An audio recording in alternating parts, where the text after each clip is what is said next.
It's Breakfast Daily on City TV. Thank you so much for staying with us. Now, today we'll be learning how to really perfect our personal brand on social media, especially now that COVID-19 has hit. A lot of us are home. We have time on our hands. We can begin to establish ourselves as authority figures in whatever spaces we work in. So Stephen Nasebwedi is going to walk us through how to do that, what personal branding is, why it's important, where to start from, what platforms to use, and how to sustain it. And of course, Stephen is the lead enabler at Enable Growth Consult. Throughout our conversation with him, if you have any questions for him, let us know with the hashtag Breakfast Daily and the WhatsApp line 0550-585-832. If you're outside Ghana, just use the country code +233 and we'll receive your messages. Good morning, Stephen. Good morning, Diva. How are you? I'm good. How are you? I'm very well. How's the COVID season treating you? I haven't seen you in a while. No, well, we're all stuck at home. We can't go to our usual places and grab a drink or whatever. So we're stuck at home. it's all good. Yeah, we're making it work. Yes. Now, yes. When it comes to personal branding, where do we start from? What is branding? Okay, so as a typical marketing perspective, branding is everything we do to enhance the perception that our consumers or people that we target have of us. So, for example, if you say Coca-Cola, for example, what comes to mind when people think of Coca-Cola? Happiness. What are the things they associate with it? Yes, happiness. Party time, family, all those things. Refreshment. When we hear city, what comes to mind? Relevant radio. Radio. Yes. So those are the things. So when it comes to personal branding, put it in the area of profession, it's what comes to mind when people hear it. So are you an authority for something? Are you the go-to person when it comes to a specific subject matter? Or what? So that everything you do to enhance that, to build that, that's what you call personal branding. Yeah. So everything we put into it to do that. Yeah. So how do we do that as individuals? So it's one thing to do it for a corporation, but if you have a startup or you are trying to establish yourself as a thought leader in a space, where do you start from on social media, and how do you even find the right people who identify with your brand? I think the first thing to do is to identify your niche. So what are you an expert in? What are you good at? If I can give an example, you may be somebody who has interest in fashion, but you may find that your real niche is in wedding clothes. So what you're doing, in fact, is that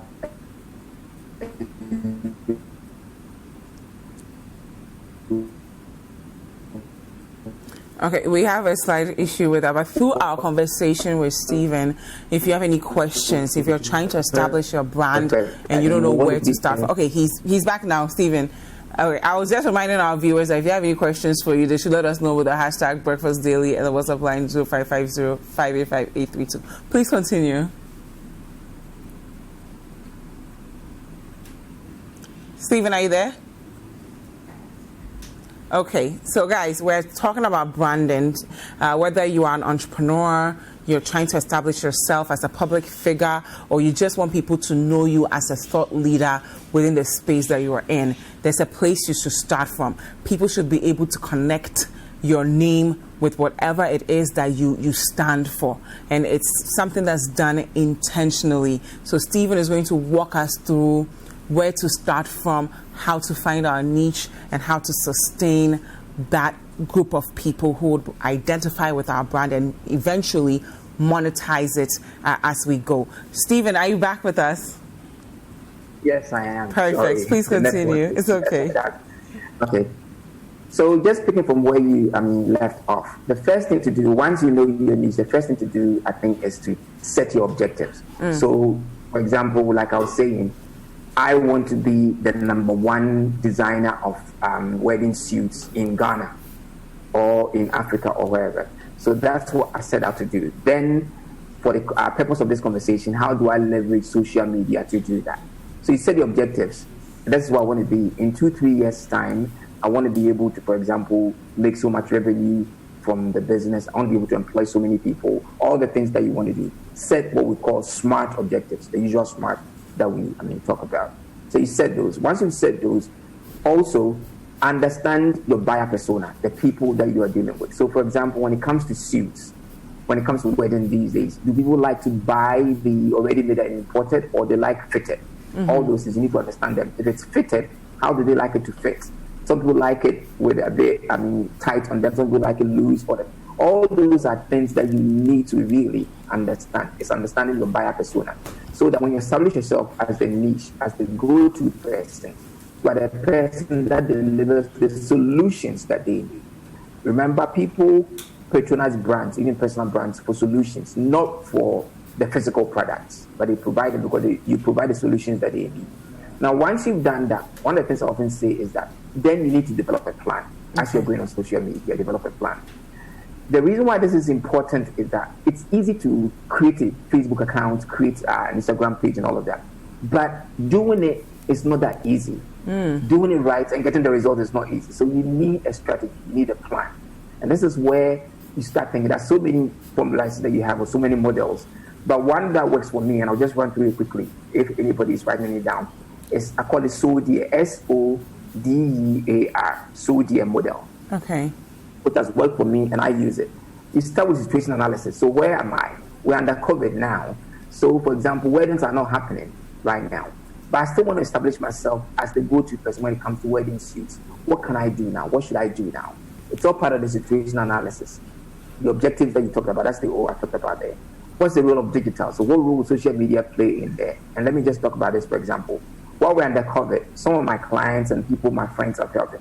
So people are not making new clothes, but they are leveraging Instagram Live and Facebook Live, for example, to walk people through, for example, what's the right match for suits and shoes, for example. Belts, different way to pick clothes. So you're making yourself relevant even while they are not placing business with you.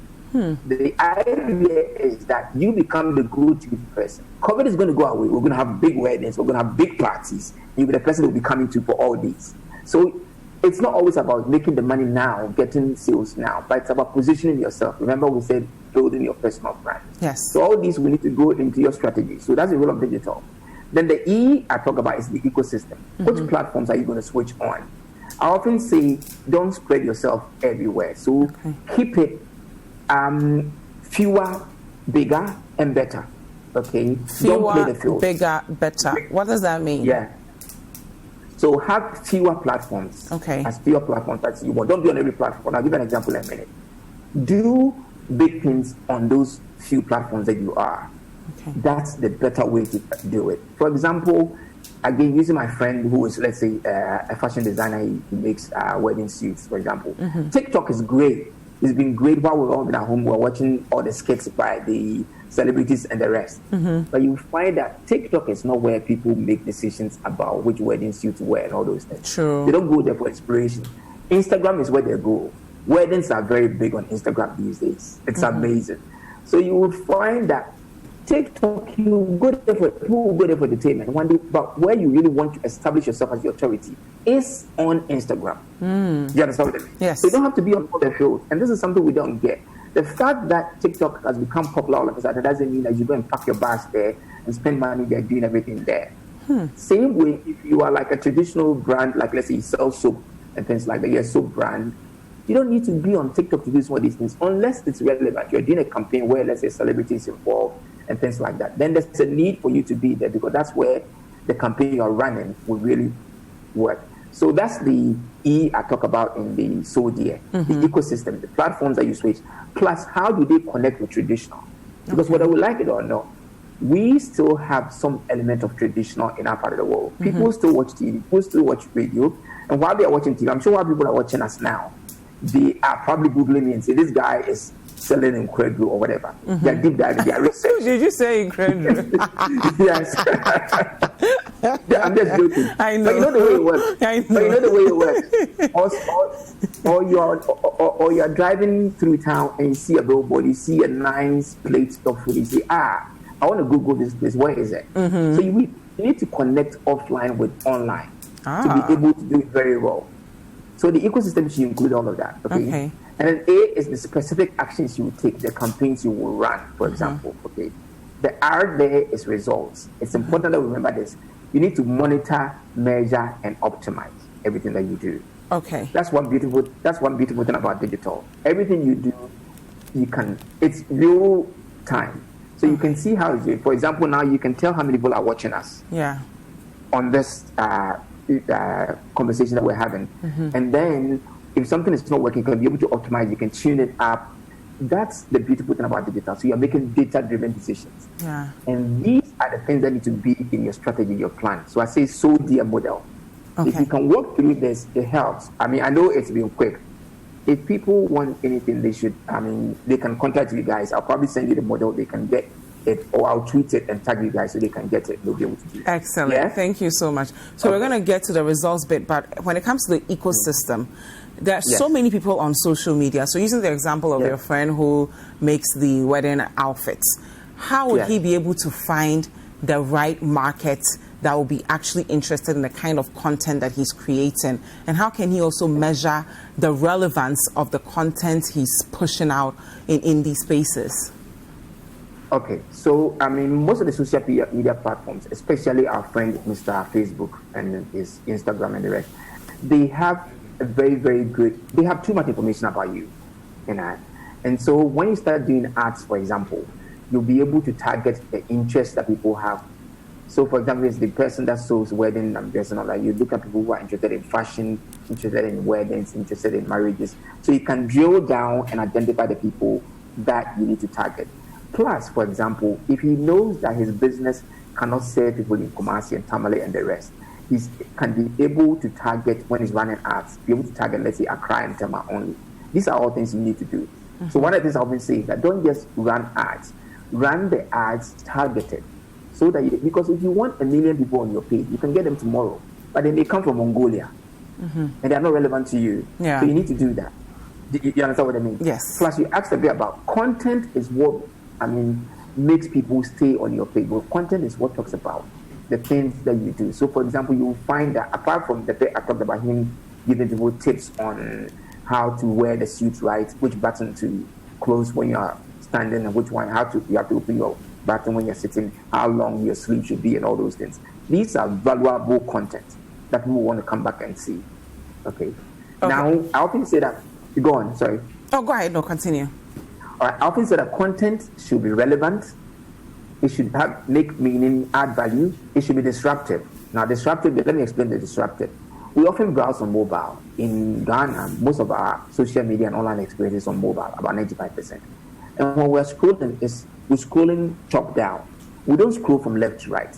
But as we're scrolling, you see, you get to a picture, you then pause, then you use your two thumbs, you zoom in to look at what it is. Mm-hmm. It's disrupting your flow. That's what good content does to you. Mm. And after you've examined it, you want to share it with your friends. So you will look at it and say, I want to share it with Apioko. I want to share it with whoever, because I think this is great. Mm-hmm. That's the kind of content that you want. And to be able to do that, you need to, one, invest in images. You need to invest in a good image library. Mm-hmm. I know sometimes it's difficult, but we see what we often do is when we're taking pictures, we don't think of what we're going to use the pictures for. Yeah. If you're going to build your brand online, you should always have in mind, this picture that I'm taking, what am I going to use the picture for? So that the pictures will tell the stories that you want to tell. Mm-hmm. You can start off by attending one of the sessions. I know you have sessions where Philip sometimes walks people through how to take good pictures with your iPhone or whichever phone. Mm-hmm. Great. Learn from some of those sessions. Go online, learn a few things. So we're talking about DIY now. So you can know how to take good pictures yourself. When you have a bit of money, get a professional photographer to help you do these things. Okay. Well, the pictures speak a lot. Okay. Online, often we look at the pictures before we read the caption. You understand what I mean? Yes, I understand what you mean. When it comes to videos, we are always browsing with videos on mute. Yeah. It's when we see the few first few seconds and we like it, that we turn on our so that it will play for us. So these are all things. Content should be relevant, it should be disruptive, and it should be engaging. Okay. Because it's the content that will tell people what you've got to offer, and they will want to come back for more. So realistically, where do we start from when we say content? Do we blog? And if we are blogging, what kinds of topics are we exploring to keep our audience engaged? Do we monitor the kind of people who are reading the blogs to figure out how to maybe tailor it a bit? When it comes to videos, how much should we invest in these videos, and how do we monitor the results of the videos before we even get to paid ads? Okay, so you said a number of things there. Blogging is great, but blogging doesn't work for every brand and all of that. If you're you provide a professional service like I do, then blogging will work for you. So I can, what we're talking about now, I can write a whole blog or do a vlog on that. For example, I also tweet every morning. I have a handle, a hashtag called Enable Growth. So people that know me would always look for a hashtag Enable Growth. Okay, so these are how you start. Blogging works if you're talking about banks, for example. And I know you will probably know this because of what you experience. In Ghana, if you're looking for tips on saving towards buying a home, for example, it's difficult to find local content because nobody is blogging about some of these things. You understand what I mean? Yeah. But this is where banks need to establish themselves. They are the people who will go to for the finance when it comes to these. So if they are listening to us, they need to start. It's not all about selling their product. It's about creating content that people will come and want to come for more. Once we are educated, content has educated us, the blog has educated us, when we need the products, we'll come back to them. You understand what I mean? Yeah. Same way, if you're a restaurant, for example, it's not always about posting pictures of the food when they are served. Sometimes using in Facebook Live, we go through even the preparation. So go through, okay, so we're going to do this pudding today. What are the ingredients we're putting in the pudding? All those things. It brings it to life. So Facebook Live can be integrated into it. Same way Instagram Live and IGTV can all be integrated into it. So these are all tools that are free you can use. What I need to say though is that social media is pay to play. But what we mean is you can't get a lot of mileage with just free. Yeah. Unless, if I can use this example, unless you stumble on an experience like John DeMello and A1 Bread, where he tweeted about them and it became a sensation. On him and it went viral. Yes, so that you get that. Yeah. Okay? Otherwise, you need to invest a bit in it. But the good thing is that you can start with as little as you can. So some of my clients, for example, do $1 a day boosting. Nice. Okay? Talking about ads, sorry, let me just say this before I go on. Talking about ads, the cheapest and quickest way to give your money to Facebook is just to click on the boost button. Don't do that one. Okay. Don't do that one. Don't boost Always it. Go to the ad. Yeah. Okay. Well, don't click on that button. You actually go to the page go for into ads. the ad manager. Okay. Ads manager, and then create the ad. There you can set objectives, because if you just hit on the boost button, you get likes. Likes are not good enough. Likes are not good enough. What you really want is for your phone to ring. Okay. And when you go to the ads, where the ads are, ads manager, how will that help you narrow down to the actual market that you are targeting? So there you have objectives. So for example, you can select, for this, I want people to message me in my messenger. I want people to watch my videos. I want people to send on Facebook generate leads for me. What you mean by generate leads is that Facebook will send you their details in your inbox, pre-populated with their names, what they do, all the information that Facebook has for them, as much as they can give you. So that way you're not getting just likes. Okay. It's a mistake we often make. But if you don't have the budget on that, and ad manager is very simple. Once you are on your page, not on your personal timeline, but you go to your page, to the left, you see on the desktop, you see ad manager. Click on it, and you create ad. So we'll walk you through the steps you can create the ad. That's also where you select the target audience. Remember we're talking about the people you want to target. Yes. That's where you target them, for example, with the age range, their interest, and all of that. And also one key thing is placement. Where do you want your ads to show? Yeah. Do you want them to show on Instagram? Because ads that may be good for Facebook may not be good for Instagram, because the audience is not looking for what you are selling on Instagram. Definitely. If I can give an example. Yes. Sunday is Mother's Day. Some of us will go to Instagram for inspiration for gift ideas. Facebook is not really a place we go for inspiration for these gift ideas. Okay, so if you are a shop that sells or you offer hampers for, mothers and gift ideas, you want to make sure that your content that you're boosting, you're promoting, you're advertising is on Instagram. Okay. Do you understand what I mean? I get it. Because that's the platform where people would want to go to find these kinds of things. Yes. So how important is it to keep in mind what your audience wants versus what you think they want? How important is it to differentiate between the two? It's super important. Without knowing what your audience wants, you will be blowing hot air. And that's where you have to go to what we call analytics. Okay. Where, if for example, if you're on Instagram, don't use your personal page to promote your business. It doesn't allow you to see all that's happening behind it and the numbers. Let's talk about that a bit, because a lot of people do that, not only on Instagram, but even on Facebook, where we do everything on our personal page. And by personal page, we mean the page where people will add you as a friend versus liking the page. How important is it to actually create an actual page dedicated to whatever brand you're trying to grow? It's super important. On the personal page, you've got all sorts of funny stuff you do. That's where you have your relax. That's your personality. You understand what I mean? Yes. And some of them might not really sit very well with your brand, so you don't want to do that one. Okay. But on number two, once you create a page, then you get what we call the analytics, all the numbers behind it. So, for example, you see even what time people are visiting your platform. When they visited your platform, what did they do? Otherwise, if you just on your page, all you see is the likes and comments, which are not good enough. Yeah. So you really get all the data you need to actually grow your brand. Yeah. You will really want to understand the real numbers behind it, because those are the numbers you will use to make decisions. Remember, I talked about data-driven decisions. So, for example, you'll be able to tell, people are visiting my page between 8 and 10 o'clock in the morning. So that's the best time for me to post. Do you understand what I mean? Because I understand what you mean. What time should I post? Thank you so much, Stephen. These are things that's all right. Okay, so for our viewers who would want more information on where to start, because I'm sure a lot of them will try to implement what we've discussed this morning, where do they reach you for more information? Okay, so if they're on Twitter, they can always find me at Naasei, Naasei. And they can always, link up with me. All the other platforms, they can look for Stephen, the one with the PH, the proper one. Stephen N. Bwedi. Okay. Thank you so much, Stephen Naasei Bwedi, for being with us. And to you at home, now we've learned a bit about personal branding. Okay, you have to know what you want your brand to stand for before you even start. So when somebody hears your name, they should be able to associate you with whatever brand you're trying to create.